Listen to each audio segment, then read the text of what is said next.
This is 7 National News. Here are the headlines. Muslims across the world celebrate the birth of Prophet Muhammad. Deputy Prime Minister stresses importance of employing released prisoners. And Ministry of Education to enforce new laws.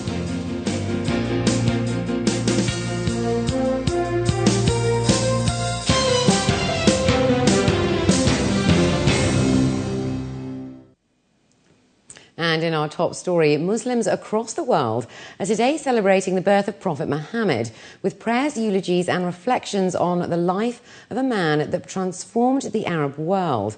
Al-Mawlid, derived from the Arabic word to be born or give birth, is a tradition celebrated through prayers, poetry and prose.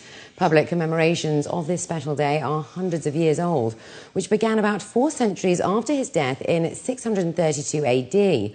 Worshippers will continue to gather at the Sheikh Zayed Grand Mosque in Abu Dhabi. Although Prophet Muhammad's birthday is today, the official public holiday was moved to Thursday. Deputy Prime Minister and Minister of Interior Lieutenant General Sheikh Saif bin Zayed Al Nahyan witnessed on Monday the signing of 3 memoranda of understandings. The MOUs were signed to guarantee residential city and residency for workers in the Emirate of Abu Dhabi, as well as giving support to the emiratization of jobs and on securing work for citizens released from prisons. Sheikh Saif said that these agreements are signed as part of the continuing keenness to improve effective cooperation between government and various partners and private agencies. He also stressed the positive impact of granting job opportunities for released prisoners. A new law to regulate private education will come into force in the coming months in a bid to strengthen the Ministry of Education's role in programmes across the UAE. According to a local newspaper, the new law will improve the private education section and regulate educational and financial aspects in private education institutions. Humaid Mohammed Obaid Al-Khatami, Minister of Education, has said the law will be based on the best practices from Singapore and Australia, incorporating the input from owners, headmasters and parents' councils in the UAE. Dubai Municipality held its 6th annual Maracina campaign, an initiative to increase awareness on the preservation of the marine environment. The event is due to run for the next 3 days. June Wrigley has this special report. The Maracina campaign is raising awareness and educating seagoers about the need to preserve and protect our marine environment. Maracina in Arabic literally translates to marinas.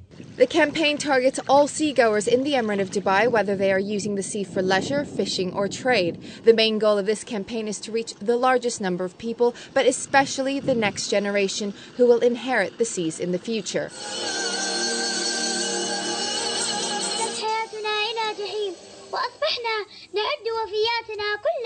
This year's awareness campaign is held for 3 days, but the efforts to protect Dubai's marinas are ongoing daily. These events not only for 1 day, this event only to bring it up again.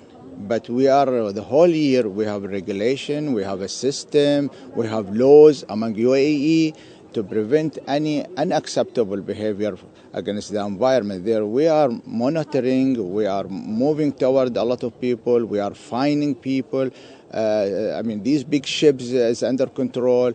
We communicate with a lot of them, and we take these events only to bring up again. The campaign does not mean it's only for they will stop. No, we are working the all years, and we are working with the laws and regulation. From awareness tents to beach cleanups and school campaigns, Dubai Municipality is hoping today's message lingers for not only days, but generations. In Dubai, the marinas, beaches and oceans are naturally picturesque, so it's tough to imagine them ever being polluted. But today's message hopes to remind us that this is our marina and our individual actions have an impact. So whether you're a local, an expat or a tourist, we all need to take better ownership of our surrounding environment.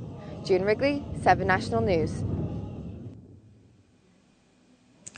Now, shock tactics are being used by the British Embassy to educate British citizens on the laws and social regulations of the UAE.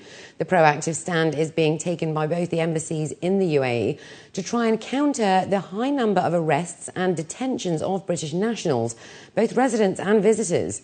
According to the Foreign and Commonwealth Office report, British Behaviour Abroad, Britons are most likely to be arrested firstly in Thailand and then secondly in the UAE.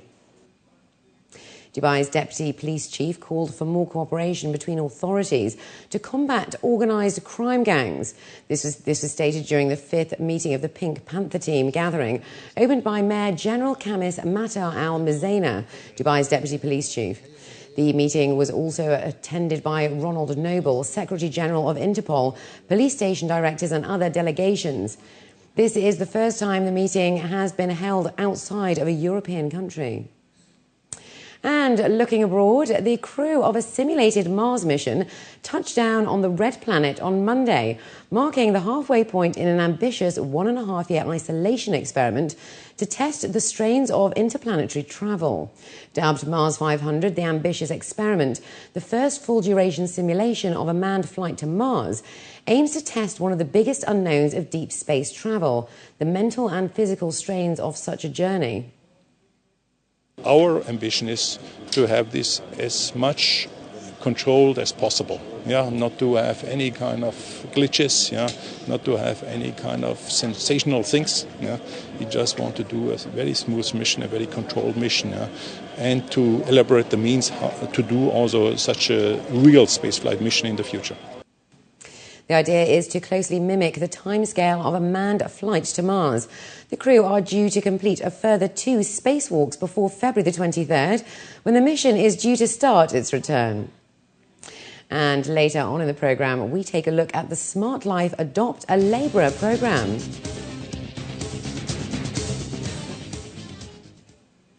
But up next, Linda Berenger has the day's business news.